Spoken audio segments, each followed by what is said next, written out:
The best decision my parents made was planning their own funerals.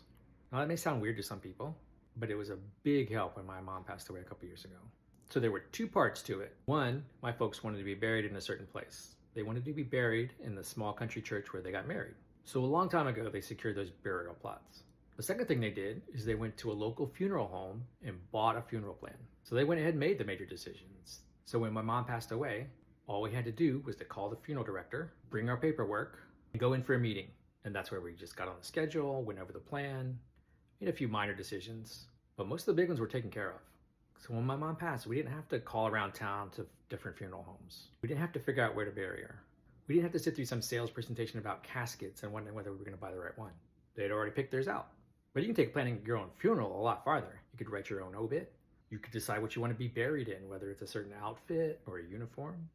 You could decide what picture frames and family heirlooms you want present at the visitation service. Could even go so far as to buy your own headstone. Now, of course, not everybody wants to talk about death, especially their own.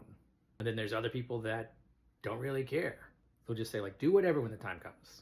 Now, if I was going to be in that situation where I was responsible for burying them, I would just go ahead and call a couple of local funeral homes, find out about the process, and hopefully get a good feeling about one so that I'd have some place to call and to start on that day so that I'm not starting from zero.